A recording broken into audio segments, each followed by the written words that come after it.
C'est quoi? Y a-t-il une vérité? Est-ce que c'est vrai?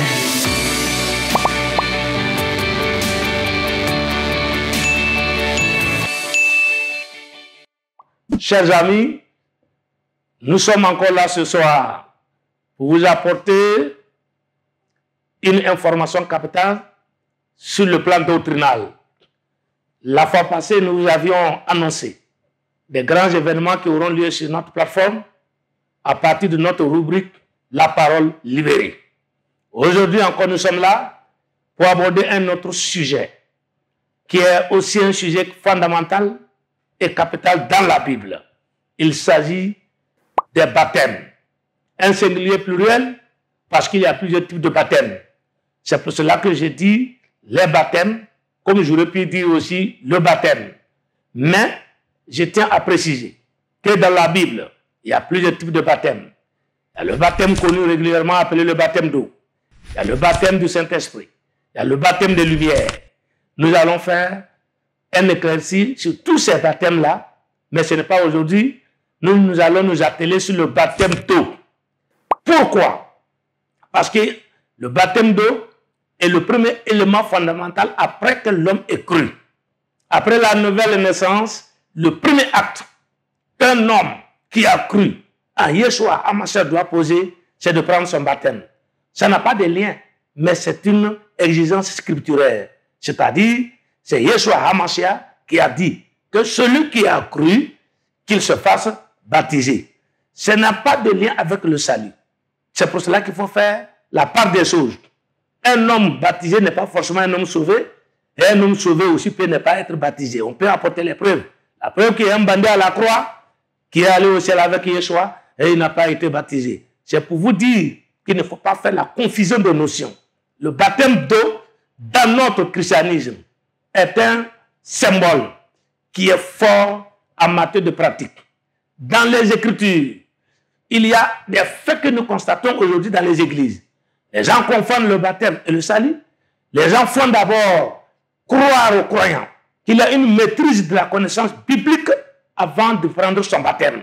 C'est à ces deux éléments que je vais m'attaquer ce soir, afin que le peuple soit éclairé une fois pour toutes. Je tiens à vous préciser que Yeshua HaMashiach, notre Seigneur et Sauveur, dans la conclusion de son évangile, il a été clair et précis. Allez partout dans le monde, prêchez la bonne nouvelle à toute la création. Celui qui croira, et c'est celui-là qui sera baptisé. Il y a donc une méthodologie, une chronologie des événements. On croit d'abord et on se fait baptiser.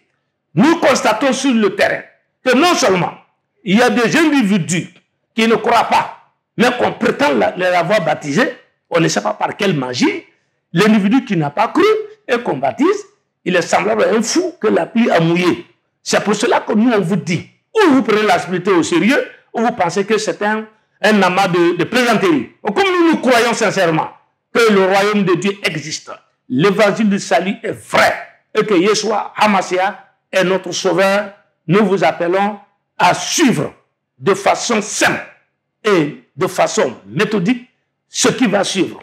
Le premier élément, je tiens à vous rappeler, quelqu'un qui n'a jamais cru, du coup, quelqu'un qui n'est pas majeur, parce que pour croire, il faut être en mesure de parler. Un homme qui n'émet pas de son, qu'on n'entend pas sa parole, qui n'écoute pas l'évangile, qui ne saurait répondre à une question. Comment peut-on le baptiser et dire que c'est un chrétien? Nous pensons que cette pratique que vous constatez dans les églises, elle est réservée pour ceux qui ne sont pas des chrétiens. Ça, ce sont des gens qui se baladent dans les assemblées et qui n'ont rien à faire, qui pensent qu'il faut aller s'amuser pour être conforme aux Écritures. La Bible n'a jamais enseigné cela. Le deuxième volet, nous constatons, comme je l'ai dit dans la terminologie de ce qu'on appelle la traduction, qui a fait des erreurs, le mot baptême est un terme galvaudé. Sinon, dans le sens premier, baptême en hébreu signifie immerger, c'est-à-dire plonger la personne dans l'eau jusqu'à ce que tout son corps disparaisse. Et après, il ressort. C'est un ensevelissement, et cet ensevelissement, c'est naturellement ce qui est conseillé. On ne saurait enterrer donc un homme censé être mort et on retrouve son corps au dehors. Ça, ce n'est pas un ensevelissement. C'est qu'on l'a abandonné au cimetière, on ne l'a pas enterré. Donc, ceux qui s'en vont asperger des gens, sous prétexte qu'ils nous ont baptisés, ceux-là, nous leur disons qu'à partir de ce jour, ceux qui ont été victimes de cette pratique, reprenez rapidement votre baptême en prenant contact avec l'église qui est appropriée pour faire ce travail conformément à la Bible. Deuxième volet, celui qui a baptisé par les titres, dans les titres qu'on confond avec les noms.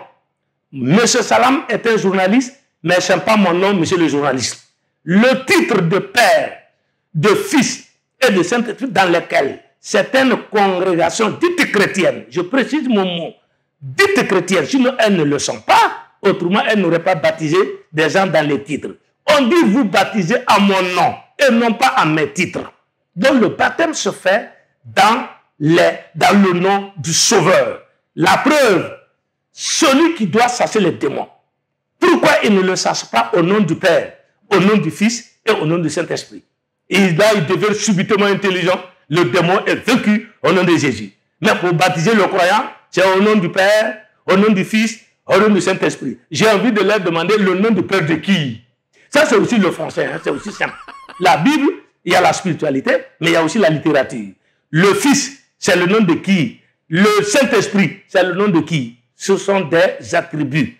Le nom dans lequel, pour se référer à la Bible, il faut aller à la pratique.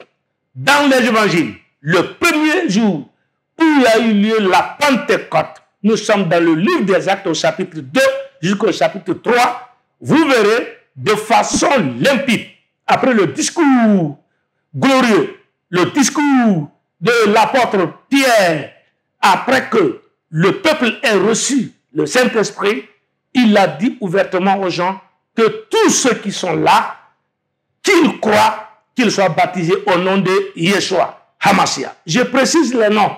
Il ne faut pas que quelqu'un va venir me dire, Pierre a dit de les baptiser au nom de Jésus. Pierre n'est pas français, donc il ne peut pas dire Jésus. Pierre n'est pas allemand, ce n'est pas un Gaulois, c'est un Hébreu. Donc son nom même Pierre n'existe pas. C'est une invention des mêmes imposteurs de la spiritualité qui ont envahi le champ de l'Éternel dans lequel le blé a été semé. Malheureusement, l'ennemi est venu semer l'ivraie pour semer la confusion dans la plantation. Mais les vrais planteurs connaissent le distinguo entre le blé et l'ivraie. C'est pour ça que nous sommes là pour vous apporter cette précision. Donc nous disons, le baptême se fait dans un nom. Et ce nom, c'est le nom de celui qui est mort à la croix. Et celui qui est mort à la croix, il n'est ni anglais, ni français, ni allemand, ni américain, ni chinois. C'est un hébreu né, comme on le dit dans la Bible. C'est le Nazaréen, né en Israël. Son nom, Yeshua HaMashiach.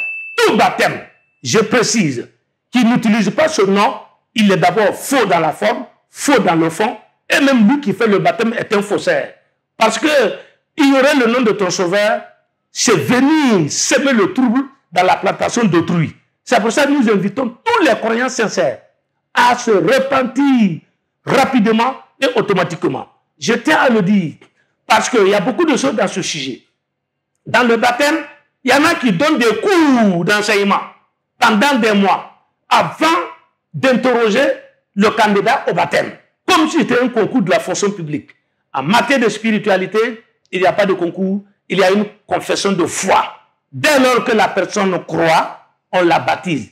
Point. Il n'y a pas de cours dans la Bible. Matthieu 28, 19 à 20 est clair. Ceux qui croiront, vous les baptiserez et après vous les enseignez. Il y a bel et bien, les événements sont alignés. Il croit d'abord, on le baptise ensuite et enfin, on l'enseigne.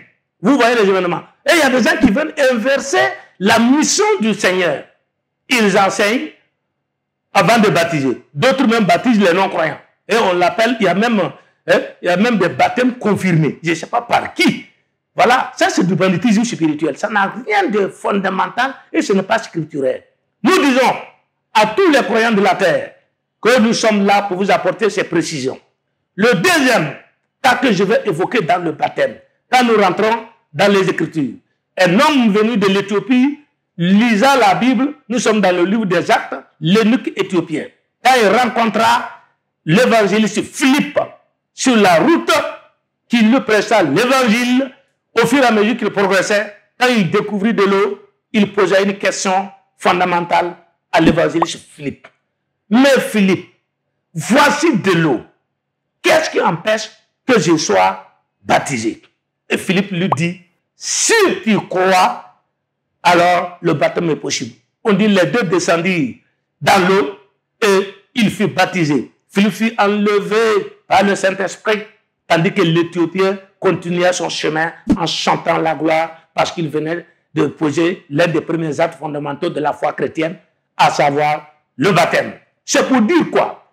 Donc, le premier évangéliste, Philippe, lui, ne savait pas qu'il n'y avait pas d'enseignement. Parce que ceux qui enseignent nous font croire qu'il faut tester le croyant. Mais eux qui ont marché avec le Sauveur, si eux ils sont déjà infidèles au 1er siècle, qu'en est-il de nous qui sommes venus au 20e siècle? C'est-à-dire que les premiers qui ont marché à Yeshua, eux, ils font le contraire de ce que Yeshua a dit. Nous disons non, ce n'est pas conforme. Dans le livre des Actes, chapitre 8, versets 36 à 38, vous verrez ce acte que l'apôtre et l'évangéliste Philippe posa en baptisant le frère éthiopien qui était allé à Jérusalem prier et qui tomba sur un texte prophétique dans lequel on annonçait la mort de Yeshua à la croix, par lequel on devait croire pour être sauvé. Ça, vous pouvez le vérifier. Le baptême d'eau dans le christianisme, il y a beaucoup de choses à dire là-dessus, parce que les différentes églises pensent qu'il faut interpréter. Nous disons, la terminologie ou bien le langage dans lequel nous nous exprimons a une influence sur les actes que nous posons. Quand on dit en hébreu, tebila, ça veut dire plonger. Or, quand on traduit en français, baptême, ça a un sens large. On peut baptiser une rue, on peut baptiser une maison, on peut baptiser un homme qui est né. Du coup, cette traduction, déjà vous voyez quand nous parlons de la restauration des Écritures dans les contextes bibliques, vous voyez déjà le grand problème que ça pose.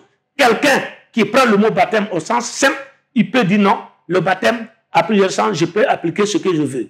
Mais dans l'initiation chrétienne, au sens propre, dans le langage biblique, le baptême est synonyme d'ensevelissement de celui qui a cru. Et quand il est enseveli, il ressort de l'eau, symbole de la résurrection, avec son maître. Voilà l'explication simple et claire du mot baptême. Aujourd'hui, nous assistons à une pagaille dans toutes les églises. D'autres font avec 3 gouttes d'eau, d'autres font avec les titres, d'autres font avec des faux noms. Alors tout ça, c'est pour vous aider, pour nous aider. Nous aussi, on a besoin de votre contribution. Qu'est-ce que vous pouvez nous apporter pour que cette émission aille de loin? C'est vous abonner massivement. Voilà.